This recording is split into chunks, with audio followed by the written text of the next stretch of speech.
let's actually treat the state coffers like our own. I think we could feasibly get away from having to rely on the federal government. But I have no compunction saying no.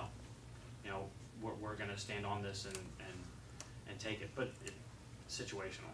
I know that's a bad answer, but I'd have to have all the facts in front of me. But I would love to be able to tell the federal government, you know, you can hold this over our head as much as you like, but we're still not going to back down. And we'll figure it out internally how we're going to, you know, handle the fact that we're not going to have those monies. Right. I mean, I just think that, you know, you're a big 10th Amendment guy. I'm a very big 10th Amendmenter. And I think the more federal monies get involved, the harder it gets to hold the line on the 10th Amendment. So you're right. It is. I mean, this is one of those multi-pronged attacks that have to occur. You know, this isn't just going to be going at it head first. But as long as we maintain that, I think really that could be a mantra almost, is you know, self-sustainment. You know, let that be the focus of the next 4 or 5 years, that we can be self-reliant, which we're not at all. Any more questions? Anybody else? Education policy. Good one. Sure. Excellent. What's your question? Just what are your thoughts are on the current and how to improve it? And you know, there's constantly, you know, throwing more money at a problem without seeing better results. Well, correct, and that's what we've done in education time and time again, is just to keep throwing more money at it, right? And I don't think there's any place that's more of a drain on our education dollars than Milwaukee, you know, Milwaukee public school system. You know, and I've been to other counties and I've had this discussion. A lot of some of the you know, counties outside of this area, some of the northern counties, they don't like to hear it. But the bottom line is, we really can't start. I believe we're not really going to be able to start affecting some of the financial stress that is occurring on some of the counties up north. We're not going to be able to start addressing some of that until the Milwaukee issue is taken care of. I believe in I mean, let's just cut it up. You know, I believe in competition. You know, I think that the schools themselves, the teachers, you know, and there's many ways. You know, obviously I can, you know, merit pay and school choice and all that. You know, vouchers. I mean, we can actually start to breed some of that competition within the schools. You know, because the fact of the matter is, we can't. You know, we can't compete as a state. You know, we're 47, 48, right? Third, you know, worst state for business environment.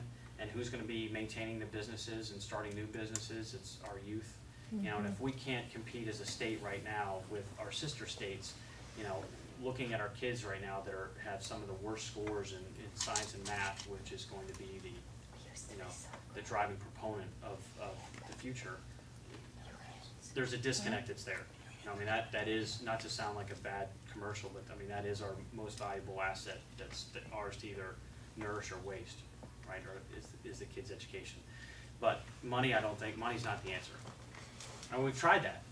Yeah. We've tried it time and time again, and it doesn't work. You know, and there are some, again, you know, there are some schools that are doing some pretty incredible things. And I think that we need to take some of those models and replicate them.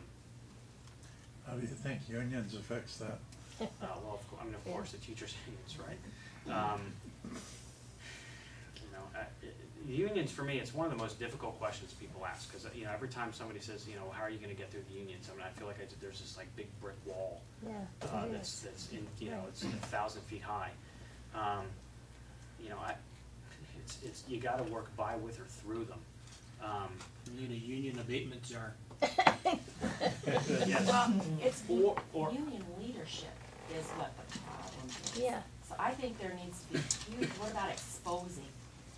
Just exposing what is on, because some of us, I've never been involved with union. And I don't mean this in a certain, but I agree with you, but I think, you know, that very conservative media that we have here in Wisconsin, you know, I mean, I think it's a very, if we did it in the right way, I agree with you, we could expose some of the shenanigans that go on, but it's so difficult. You know, I mean, you look at the divide that certainly is, I think, in America today, but in this state, you know, on the right and the left,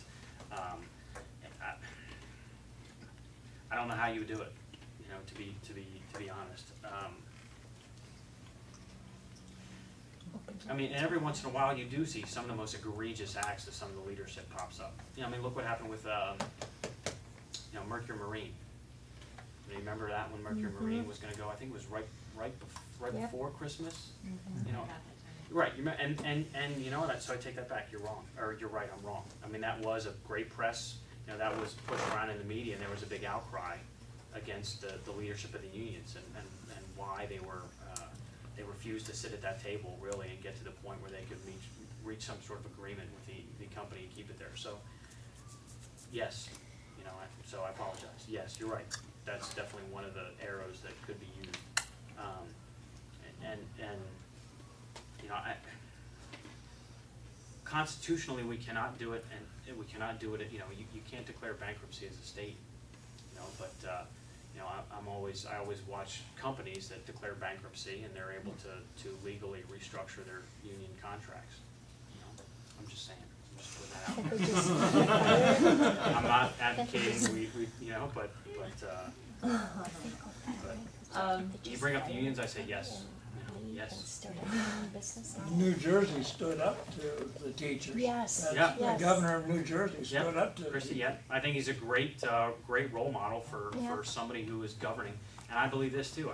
I think that if we are true, we have to stop looking at success 4 years at a time. We have to stop grading our success on re-election. And I'm not talking about just the candidates and the you know, the politicians. I'm talking about the party as well. You know, and the people that vote. I mean, stop looking at success as yes, we won 4 years, here we are. You know, I said this to Kirsten a couple days ago. You know, I think we are at a point where winning doesn't always mean winning anymore.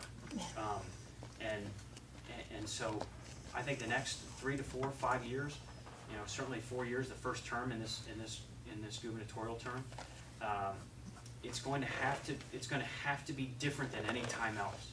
You're going to have individuals there that are going to govern every day, and re-election almost be damned. But re-election will take care of itself, and they will judge us on the results. You know, but the 4 years has to be a results-oriented go.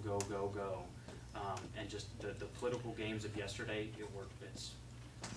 we can't afford it anymore. But that's going to be, you know, we're asking a lot. Looking at education, getting back, sort of edging back towards education, we are seeing in this state the dire effects of centralized education policy and curricula. What would you do as Lieutenant Governor, or what could you possibly do to start moving us away from centralization in our education policy? Okay, great question. Let me get my thoughts together. You know, I think that there have been multiple studies that have followed what centralized education has done to the educated.